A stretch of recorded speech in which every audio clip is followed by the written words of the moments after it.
It's 9:51 a.m., significantly later than the people who usually make content like motivational, gonna do an event content. Yeah, it's 2 a.m., got my normal 3 minutes of sleep, you know.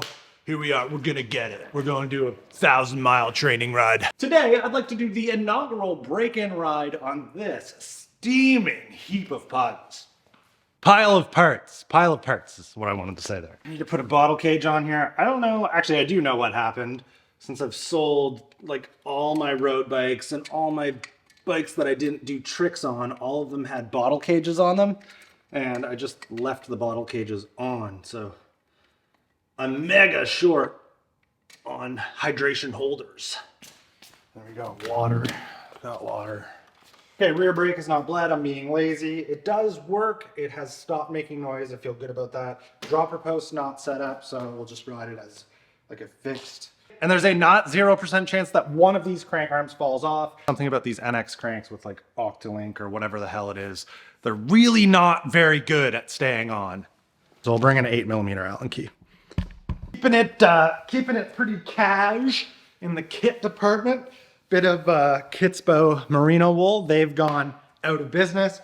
My, actually they're dirty. My Cadence thermal fleece tights. Cadence was cool and Dustin owned it, but thermal bib tights are really expensive. So I just keep riding in them.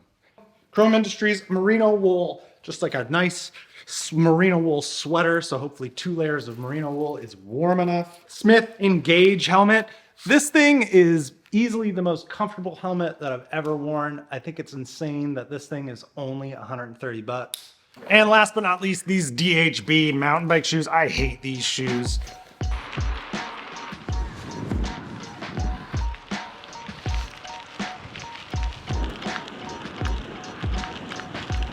First little test of the steeper head tube angle that I haven't been on in forever.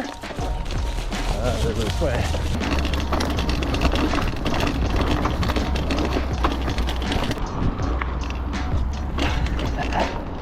I believe I've spotted a climb.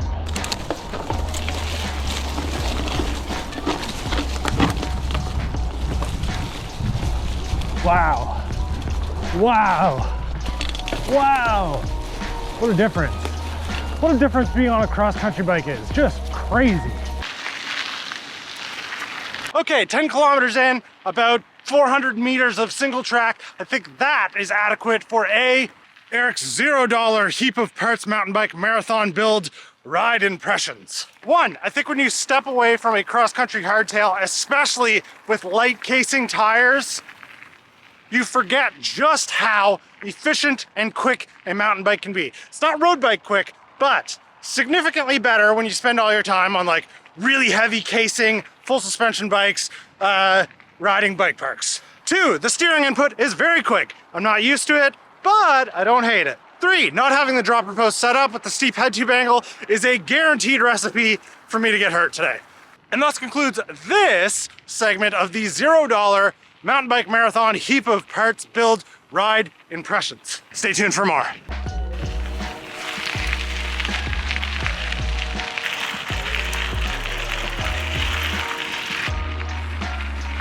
I don't have a set route for, I have an idea of what I want to do for a route, but so far this is like a pretty decent simulation of what Elgin is like. There's stuff like this.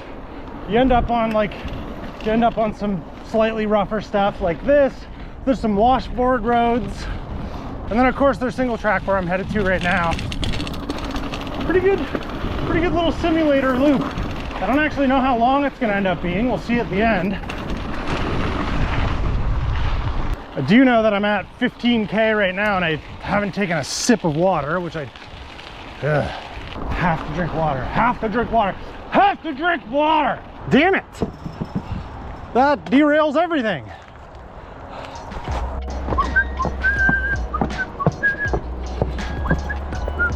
Want to look at it?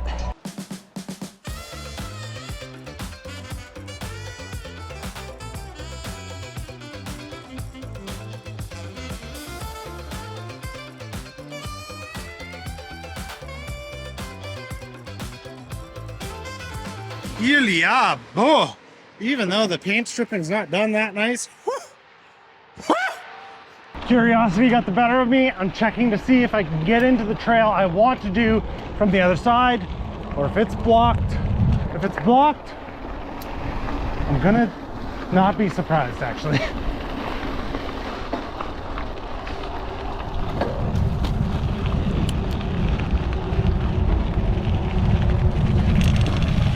Hey, all right. Okay, sweet.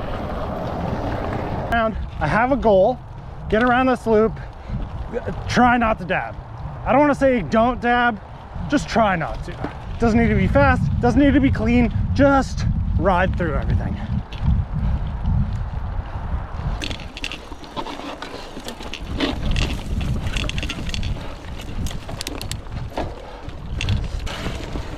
It's coming, I'm gonna dab, I just don't know where. Oh, the bars moved. Look how much they moved. It was completely my fault. I know this feature. I know how to get up it.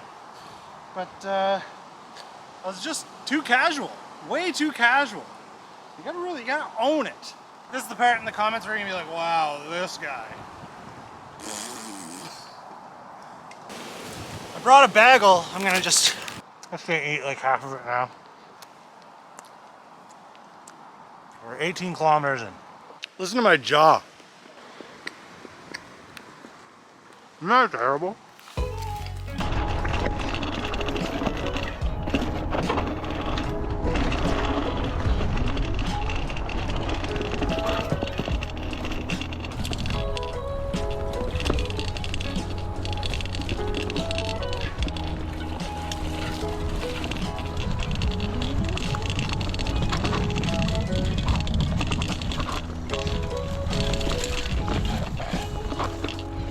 3 total times off the bike on that loop. 1, stupid over the bars. 2, rear wheel slid under me and I took my...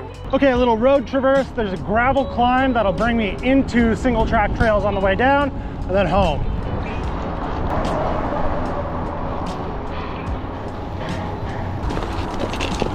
One thing I need to remember when I do get into a race situation is that when I'm doing a climb like this and there's people around and they're faster, that it's a long event and I don't need to blow myself up to try and keep up with them.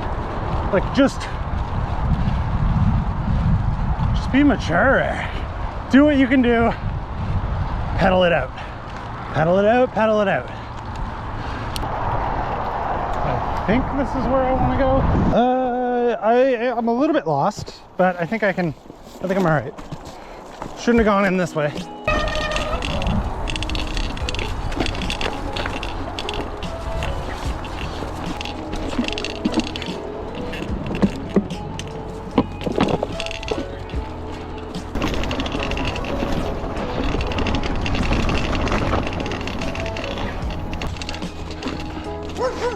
Hello, doggies. What are you guys doing? Hi.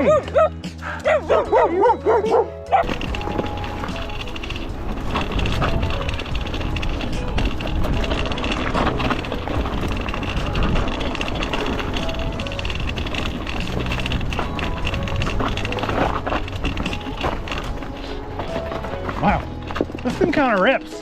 It's pretty good.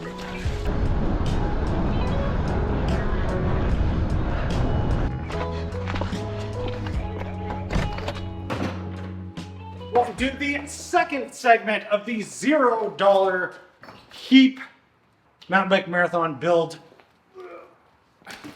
ride impressions. I'm actually a little bit cold. I'm going to change first. That was 41 kilometers. I would have to say about probably less than half of it off-road. So not a great simulation of a lap at Elgin, but close enough when you're 8 months out. 8 months out. Why do I think I need to be talking about this so much already? This bike is great for the inner city trails. It's really quick for steering. It climbs fantastic. It descends, well, like a cross-country bike with a fixed seat post. But for what I'm looking to do with it, I think it's exactly what it's supposed to be. I'm glad I didn't set up the cable for the dropper post. It sort of opened my eyes to maybe this bike doesn't need a dropper post. and I can opt for like a lighter, more compliant seat post, especially because there are sections on mountain bike marathon courses where it's like, it'd just be nice to have more compliance than what you get for the added weight and, you know, maybe the unnecessary use of a dropper. I like the stem length. I'd like a wider bar. I think for the same reason as wanting a compliant seat post, I'd like to have a carbon bar a little bit wider, just those sections where you're like grinding along, you just get that little bit less vibration go through everything. You're out there for a long time.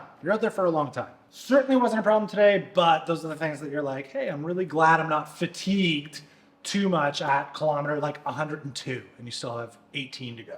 The crank arm didn't fall off. These are also 165, so I think if I ever do decide to spend a little bit of money on this to try and bring it up to snuff, I'd like to get some 165s for it. Shifting, the shifting was 70%. Ooh, I think this derailleur hanger is probably a little soft, and if one more stick goes through it, done. Well, actually, I could just borrow the one off Angela's.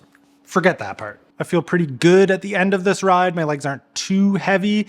I had myself thinking like, oh, I wonder if I need to be doing cold, like what recovery should I need to do? Let's really, maybe a sauna, maybe I'll get a membership somewhere, when really in reality, it's like, hey, Eric, maybe try and drink a whole bottle of water on a ride, not just half of it. Maybe start with that.